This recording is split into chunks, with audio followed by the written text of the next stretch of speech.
नमस्कार साथियों, मेरे YouTube चैनल पर शिक्षा विभाग से संबंधित नवीनतम अपडेट्स पाने के लिए सब्सक्राइब कीजिए, बेल आइकन को प्रेस कीजिए और ऑल नोटिफिकेशन को ऑन करके रखें, जिससे नवीनतम अपडेट्स आपके मोबाइल पर तुरंत मिल सके।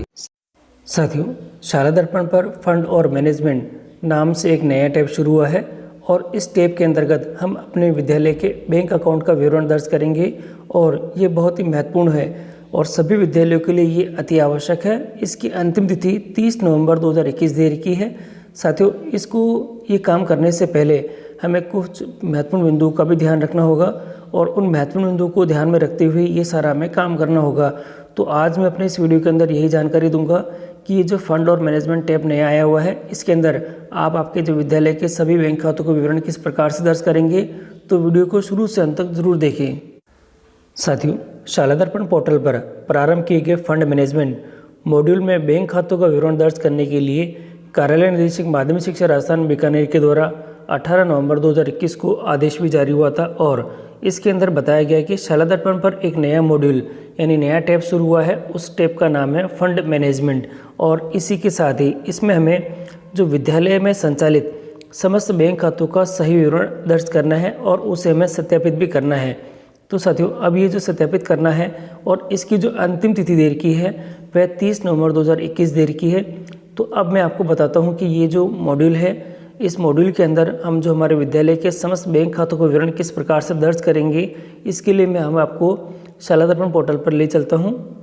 तो इसके लिए सबसे पहले आपको शाला दर्पण पोर्टल पर आना होगा और पोर्टल पर आपको आपका यूज़र नेम, पासवर्ड और इस प्रकार का कोई एंटर कैप्चा दे रखा होगा वह करके लॉगिन करना है। लॉगिन करने के बाद आप इस पेज पे आ जाएंगे। यहाँ देखिएगा तो यहाँ पे स्कूल नाम का एक टैब है। इसी टैब पे आपको ये जो आपका नया जो टैब शुरू हुआ है वह मिलेगा। मैं यहाँ पे इसको क्लिक कर देता हूँ। टैब को क्लिक करने पर आपके सामने यहाँ कुछ ऑप्शंस आ जाएंगे। स्कूल है, इसमें कम्युनिटी मैनेजमेंट दे रखा है, एंगेजमेंट दे रखा है, फंड मैनेजमेंट है और ज्ञान संकल्प पोर्टल है। तो ये जो हमारा नया टैब है यहाँ है।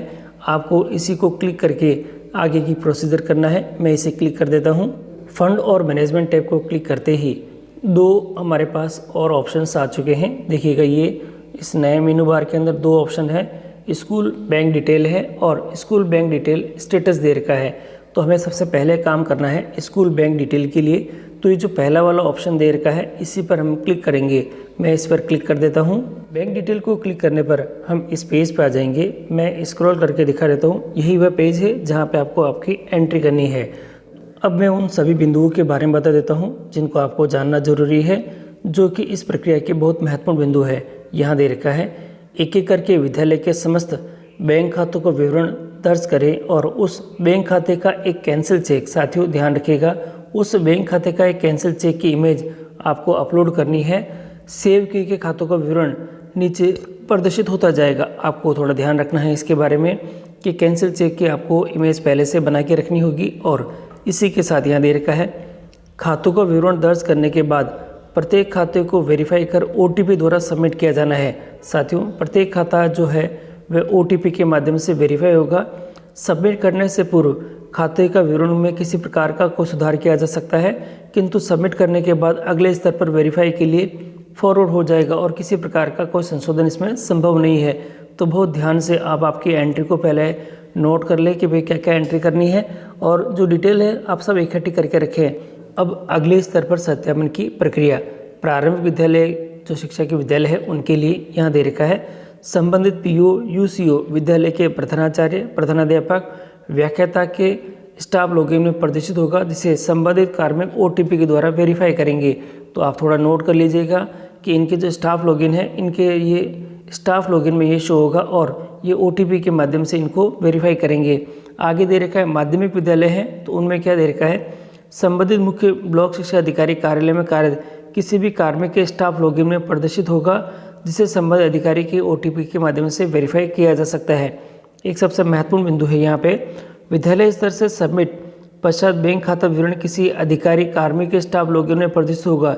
ये सूचना विद्यालय के खाता विवरण के साथ लगे ट्रैक पेज पर जानकारी में उपलब्ध होगी, जिससे संबंधित अधिकारी कार्मिक से संपर्क कर बैंक खाता विवरण को वेरीफाई करवाया जा सकता है।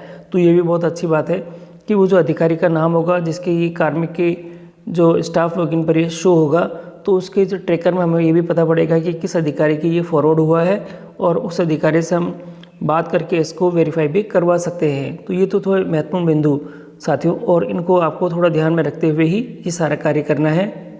तो अब एक एक करके मैं आपको डिटेल में दिखा देता हूँ कौन कौन से सेक्शन में आपको क्या क्या भरना है। सबसे पहला दे रखा है खाता या रोकड़ पंजिका का प्रकार है। साथियों इसको मैं क्लिक करता हूँ तो आपके सामने देखिएगा ये जो टैब है ये ओपन हो चुका है और इसके अंदर दिखा रखा है जो खाता का प्रकार है वह एसएमसी खाता है, एसडीएमसी है, छात्रकोष है, विद्यालय विकास है, बोर्ड परीक्षा का जो कार्य हेतु खाता है और एसडीएमसी यहाँ पे खाता दे रखा है। तो यहाँ पे एक एक खाते की एंट्री एक एक करके करनी है। नीचे में स्क्रॉल करके दिखा देता हूँ। शून्य जमा राशि यानी समसा का जो समग्र शिक्षा अभियान के द्वारा जो खाता खोला गया है अभी, जीरो बैलेंस सब्सिडियर खाता है, यह भी इसकी एंट्री है।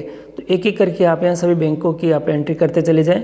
अब मैं आपको दिखाता हूँ खाता का प्रकार क्या है। पहले यहाँ पे आप इसको सेलेक्ट कर लें, फिर आप यहाँ देखेंगे तो ये जो खाता है वह किस प्रकार का है, सेविंग है, एफडी है, करंट है या आरडी है।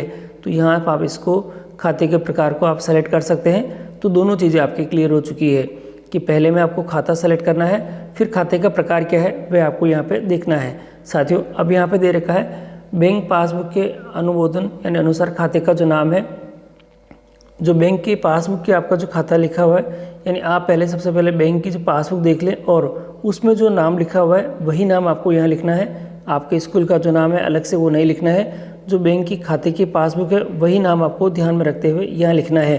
अब आपको जो बैंक का अकाउंट नंबर है वह आपको यहाँ पे फिल करना है और इसी के साथ ही यहाँ देखिएगा अगला जो आपका जो टॉपिक आ जाएगा, बैंक अकाउंट नंबर की पुष्टि करना है।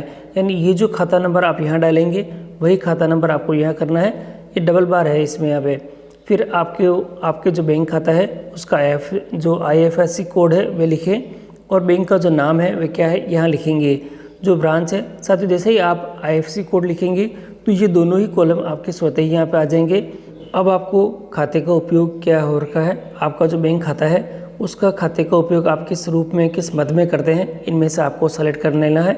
यहाँ दे रखा है समग्र शिक्षा मद है, BSER मद है, ज्ञान संकल्प मद है, अक्षय पेटिका क्राउड फंडिंग दे रखा है, मिड डे मील मद दे रखा है, राजकीय मद दे रखा है, भामाशाह दानदाता दे रखा है, स्थानीय विकास शुल्क और छात्रकोष मद दे रखा है, ये है। अब आपको ओपनिंग बैलेंस देखना है। आप जिस भी खाते को ले रहे हैं उसका 1/4/2021 को ओपनिंग बैलेंस क्या है वह आपको यहाँ लिखना है। अकाउंट जो ओपनिंग डेट है वह आपको यहाँ लिखनी है। इसी के साथ ही यहाँ आपको बताना है आपको account closing date, account is closed. अगर साथियों अगर आपका कोई भी अकाउंट जिसकी आप एंट्री कर रहे हैं वह अकाउंट बंद हो चुका है तो आपको यहाँ एंट्री करनी है येस या नो में। अब आपको यहाँ मैंने बताया था कि जो रद्द किए गए चेक है उसको आपको यहाँ पे अपलोड करना है। आप चूज़ फाइल यहाँ से कर सकते हैं। 50 KB की जो साइज़ है वह होनी चाहिए यहाँ पे, और अपलोड करने के बाद यहाँ आपको उसकी इमेज शो हो जाएगी और उसको आप यहाँ पे सेव कर सकते हैं। लास्ट में जो सेव का ऑप्शन दे रखा है, ये सभी काम करने के बाद आप यहाँ पे इसको सेव कर दें और सेव करने के बाद ये जो आपकी एंट्री है वह कंप्लीट हो जाएगी। आप एक एक करके साथियों, मैंने आपको पहले भी बताया है कि आपको एक एक करके सभी खाते जितने भी आपके विद्यालय के खाते हैं, बैंक अकाउंट है, उन सभी की बैंक अकाउंट की एंट्री आपको करनी है, एक एक करके करनी है। और अगर संबंधित का चेक है तो वह यहाँ पे आपको अपलोड करना है। तो यहाँ सारी कार्रवाई आपके यहाँ पे हो जाएगी। और इस तरह से आपको जो ये फंड और मैनेजमेंट टैब दे रखा है, इस टैब के अंदर आपकी जो एंट्री है वह हो जाएगी।